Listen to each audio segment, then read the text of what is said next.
Before I start off, I thought I should lay down the concept and the objective of what I'm about to do in the next 5 to 10 minutes. Fundamentally, I'm going to talk to you about people. It's interesting that as time goes along, we call people our biggest assets, yet in the balance sheet, we show on the wrong side. It's always costs, right? I mean, for all the ones who've been in training, been in HR, any idea you put up in front of the board, or you need to demand your seat on the table, you're asked to showcase, can you impact revenues? If you can't impact revenues, please stay back. Interestingly, as an organization, Genpact, 7 years back, we had to branch off from GE. And that was not easy, especially for the learning team. Crotonville, that was built over 100 plus years, to replace, replicate, or even to reach up to 10-20% of that was not easy. And that's a journey which we embarked on a couple of years back. So I'd like to showcase the base. If I could have the slides up, please.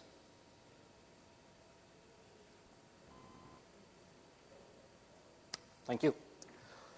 So in 2005, we are positioned in a place where we are 20,000 strong, $300 million in revenue.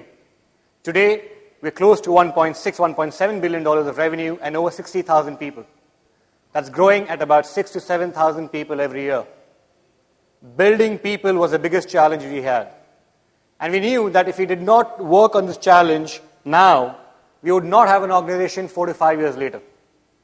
And that's when we started building on 3 basic practices. That was, 1, create differentiated brand value for our people. If you're going to tell them, I'm investing in you so that you can give it back to me, yes, that is an underlying premise. But if you don't tell them what's in it for them and why they become more important, they will not follow suit. Training programs are not holiday sessions. How many times do you see that a business leader walks up to you and tells you, you know what, this team is a bit stressed out, can you send them to a training program? Or, oh, I'm sorry, I know he needs to be trained, but there's a customer review coming up, so can he wait? So you as a training leader, as a CLO, when you create a program for the people, you end up getting half the seats full. And those people are there who don't have any other work left. So what motivational levels are we talking about? 2, we had to ensure quality through a strong selection criteria. Not only to get in the program, but to get out. We clearly said, you are the, let's say, the top, if you build in top 100 CEOs, even in those 100 CEOs, you'll have the best and the worst. And we told them very clearly, you join a program, it's not training, it's an experience. Get exposure or be exposed. That was a clear set practice that we shared with them in the beginning. That by the end of this, we would want you to impact revenues, we would want you to impact attrition, more importantly, we wanted to impact you. And the third piece, of course, was the objective is over the next 5 years, we build a strong leadership gene pool. So with these 3 objectives, we started out to build what today is a successful, award-winning program. Over the past 3 years, we've won about 3 awards, Brandon Hall, CLC, etc. But it's not about awards. It's about what these leaders do. I remember having a conversation with Tiger very clearly, and with Piyush Mehta, who's the HR leader, and asked them, do you want us to build leaders, or do you want us to just train them? If you want us to train them, then we've got enough people outside who can do that. But if you want to build leaders, then we need to start today, we need to start now. More importantly, we need to be joined with the business leaders at the hip. If you don't have a business leader with us, we're not doing a program. How many times does a business leader give you $100 million and say, go ahead, attend the program, come back and do what you want to? Does he do that? But we do that in a training program. If your training program is not good enough, people will not come. There was a time, and I'm just picking something from the last CLO meet that I had attended. It is very clear that if your lotus has nectar, the honeybee will come. How many times did you see, and I'm taking back to mythology now maybe, when Ram wanted to become a better leader, the sage did not come to him and said, Ram, please come, I want to teach you, please come, I want to teach you. No, Ram seeked out because he knew who could teach him well. The take is build your program that well that people come down and tell them they're responsible. As an organization, when we build talent and over the next few years, we will see that globally, you'll have enough people wanting to build talent. There will be talent shortage if you're not building the premise with the foundations of the organization. And if you see that, what we had to do was, we had to create differential brand value. So all those people who attend a training program were better off than their peers. It's important to do that. If not, you will see that you're losing talent faster than you realize. At an attrition level of about 15 to 20%, and still being best in our kind of businesses, it means every 5 years you're replacing your organization. Who are the people you want to keep? Who are the people you want to let go? That needs to be built well in your program, in your design. It is an event in the life of the trainee. It cannot be PowerPoint based. It has to be experiential learning. High potentials, if you don't give them enough things to do, they will walk out to another organization and find things to do. It's as simple as that. So how do you ensure that high potentials are built in? How do you build content? And of course, you're partnered with Duke on that, and we've loved that journey. Right? Because it is experiential learning. We tell them, you come down, it's a 12-month, 18-month program, you come down on day 1, and you realize, let me take a step back. Out of 60,000 people, about 10,000 are eligible for high potential programs. Of those 10,000 people, 4,000 apply. Out of those 4,000 people, we select only 200. When those 200 people come into the room, they realize, oops, till today we thought we had the cat's whiskers, but I'm sorry, there are another 199 who may be better than us. And when you go through the program, it is important that the training program is such that they walk out thinking they're better. And how do we do that? I'm going to attempt to share that over the next 2 or 3 slides. It'll be great if you've got any questions, please do park those, because at the end of it, I'm sure that this would not be possible if you're not event managing it well. Event management of a training program is important, as much as it is important that the CEO talks about your programs more than maybe he's talking about his business. Because if the business leaders are not talking about your program, you're losing crowd. So what do? Well, of course, if you've seen, we build in or promote high levels of differentiation. So if somebody's gone through a training program, he is automatically considered a first-class citizen. Then, the second you do this, nobody will drop out. In fact, we have reached a stage where every time we walk out saying, I'm sorry, no seats left. Because to get into the program, you just need to start preparations 6 months in advance. And once you graduate from the program, that individual is considered for top roles before anybody else. So actually your mail goes out saying, if you are ABC, apply today. For everybody else, your application starts 3 days later. So it basically means, if I'm investing in him, I'm going to exhaust him first. I'm going to build my ROI. If I'm not going to get my return on investment, it's of no use. Second, we build in alumni within the organization. It is critical that you treat these people differently. It is critical that you make them a partner for your 3 to 5 year plans. Because when they come out as college students, they are not equipped. You need to train them. You need to facilitate that journey. Like Pratik mentioned, as HR, you can only facilitate. The journey needs to be taken by them. But yes, create those flag posts. Create those control measures. Because if you don't create those, then there's no difference between your training program and any other training they've attended in the world. Second, the process is tough. I've tried to put that in the form of funnel. If you actually see, if the end is 200 top leaders, people need to fight tooth and nail for this. And in these 200 leaders, you've got about 7 programs. Starting from the entry level, right to the senior vice president level. They are not connected. You don't need to go to program 1 to join program 6. But the fact is, you need to be better than the rest to be a part of it. We sit with each one of them separately. So I personally, leading this, have already spoken to every leader one-on-one. It's tough. Believe me, doing this one-on-ones every quarter kills you. But if as an L&D team, if you're not ready to do that, then you're in the wrong role. You're building the future leaders of not only the company, but of your country, of the world. We've told very clearly, we are okay if our high potential leaders go somewhere else. Because I'm sure they will. If not today, tomorrow. But can I retain that important few who will lead us tomorrow? That is the key. And in order to do that, you have to keep churning out top leaders. And you have to build those competencies. If you check in the bottom section, we've spoken about kind of psychometrics we do, individual assessments we do. And for each of those competencies, there's a role allocation. For somebody who's in marketing, effective communication becomes more important than business acumen. Similarly, for somebody who's in BD, business acumen becomes more important than maybe change advocacy. Of course, all are important, but it's important that you as an L&D leader walk up, build that. If you're not able to give the differentiation, please don't do that program. Don't build those tie-ups, because you might have the best training partner in the world, you may be the best HR team in the world, but if you are not going to build it together with the business, you will lose sight of what's going to happen. And the last piece, of course, is integrate the individual learning pieces with what the organization needs. Imagine this, if I walk up to somebody and state, today you're going to be leading a business in Romania, tomorrow South Africa, and day after tomorrow Mexico, and I give him a 3-year plan up front, which leader will want to leave you? The problem today is we want them to commit everything, but we don't share anything. And today, so when you build these rotations, we get them onto projects, we get them onto white papers, we ask them to build knowledge. So if you're getting in top-notch B-school people in, ensure to start investing back in the organization.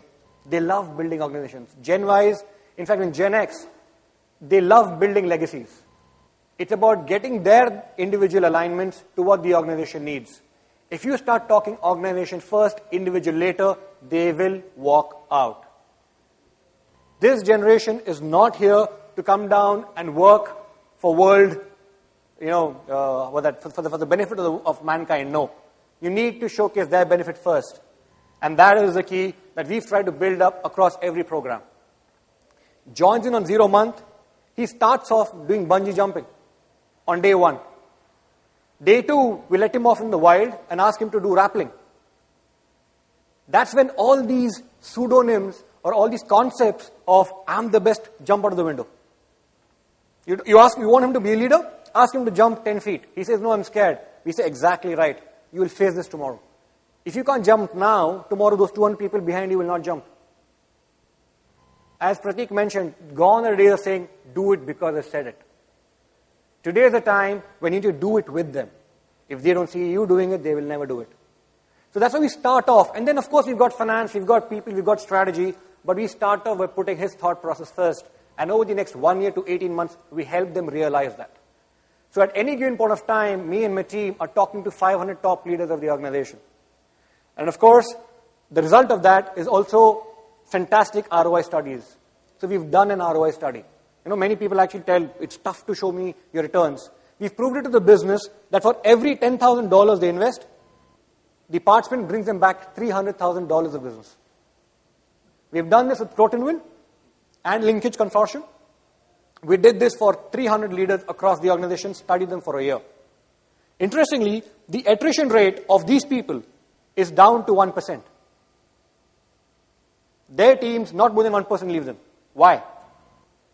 Because at every 3-month, 6-month line, and I'll agree to what Pratik said, if in 90 days they don't do it, they'll never do it. But at the end of every 30 days, 60 days, 90 days, we ask them to write an envelope to themselves and mail it. Our job is on the 29th day, put that in postal office, 30th day it reaches them. Not only them, it reaches their families. If 16 hours are being spent at work, it is important you integrate the employee and his families with you. If you can't integrate them, you've lost the employee. He'll jump off at the next $10,000 raise he gets. Get his families in, showcase with the family what this individual has done, watch not only him, but his family join you. And that's why we've succeeded in. 40% of people we hire are through internal references. Their brothers, their cousins, their friends joining in. So through the ROI study, of course there are awards there. Awards will come. You put in the hard work, awards will come. But the important piece is that the number of people being promoted on programs jumped to 95%. People, and then another thing is, bottom 5% every year are thrown out of the program, publicly. So they come in because they're the best, but they are also removed because they're the bottom 5 of the best. So it's critical that the carrot and stick, as we loosely call it, stays hand in hand. The second we start talking about our leadership program, that's everybody come, everybody go, we are going to lose out. We need to be very proud of what we do, of how we develop them. They need to know they're here for development and not on a holiday or not because they've got nothing else to do. If people are sitting on bench who've got no other work, start attending your training programs. Then your training program will close within 6 months. And it is important that and it's very critical that you as CLOs, as leaders, walk up to your business leader, eye into eye, tell him very clearly, I'll give you the best. And that's a promise. 1 year later, your business will get impacted by 5%, 3%. It's critical that that language is spoken across. So on that note, I'm passing on to the last piece. And this, of course, or maybe I'll leave this to the questions, Mike.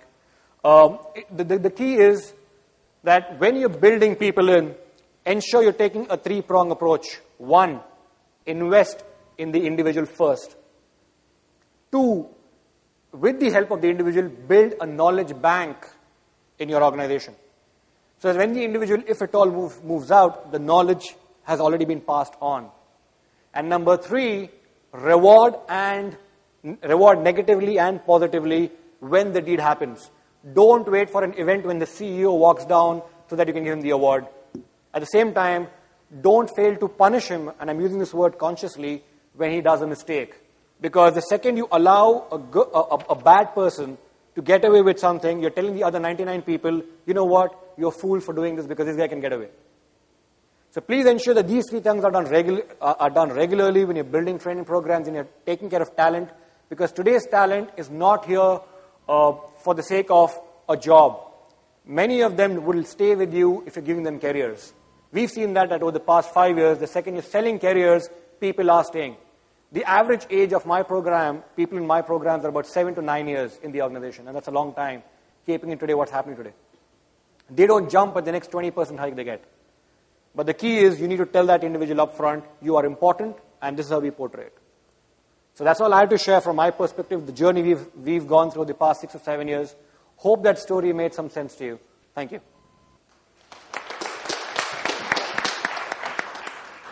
Questions for Lateef? Anybody?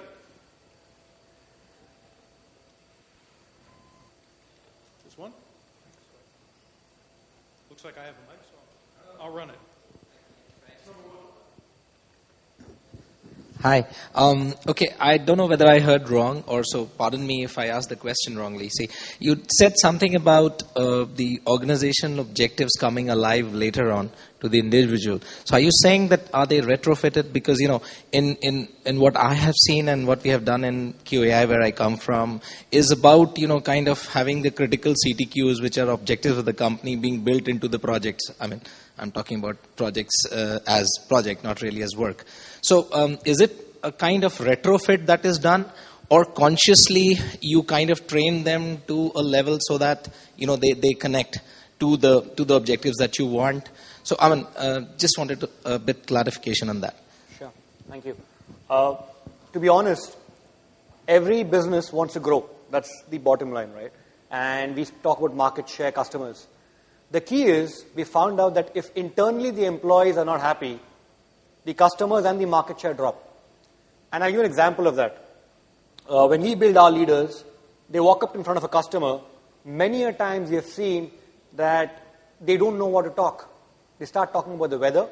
They start talking about the basketball games, and we actually teach them, you know, how do you do those conversations. The organization goal is growth. They know it, and we tell them very clearly that if you need to grow, the organization needs to grow. So as part of that 18-month module, we ask them what is that they want to learn. That's the key. And we realize that they also want the organization to grow. So it's not a retrofit. What we try to do is, it's through their way we try to achieve our goals. Because at the end of the day, he wants to move up. If he's a manager, he wants to become a senior manager, president, CEO, blah, blah. That keeps going up. So we are very clear. You want to do that, you want to reach there, document it, follow it. And we've realized that when you find these 200 leaders, at the end of the day, they want exactly what the organization wants. More money, better share in the organization, and they want everybody to talk to them and love them. If they want to do that, they have to showcase results. So in many ways, their own goals become the company goals at the end of the day. I hope I was able to answer that. Yeah. Thank you so much. Oh, there's a mic coming here. It's okay. Mic number 2. Yep, Mike's giving the mic. Thank you. So how about the alignment of personal values with the organizational values? And that's maybe to the panel, because if there is dissonance, it can be really jarring. So how do you go about that? I will share something as to what GE did. I mean, born, brought up GE, so I'll shamelessly copy. They said very clearly, and we try to follow that, is don't promote people on performance. Promote people on values. Today we've seen, if somebody is good at doing a particular activity, we immediately promote that individual and give him a new activity. Actually, that's when the ROI starts coming up. Because when he's the best at doing an activity, the key is give him what he wants, maybe money, if he's doing it well. Don't give him leadership positions. And that's where the values piece come in. If the values are not combined, if they're not the same, the environment, and to be honest, L&D's job is to be the culture builders of the organization. So, if the value is not displayed and the performance comes, please throw them out of the organization. And I know it's easier said than done. But if you don't throw them out at that point of time, there is this concept of, I learned this and I share this, there's Rambo and idiots, right? The idiot is who does not have values, does not do any work, you don't tell him anything, let him do what he wants. He will stay in your company for the next 10 years. To be honest, you want him off your company. Then you've got a Rambo, whose job is he's got the gun, he keeps shooting everybody he sees. But he's got no values. We end up keeping these guys, but we stop. The focus is to look at these guys who are good, who've got a very good value system, but they're not very good at working. Invest in them and move them up the curve. If he does not have values, he's out. Values is first. So the key is, it's a tough choice, but please don't make him a leader if you don't see those values. And that's what you need to inculcate over a period of 6 to 7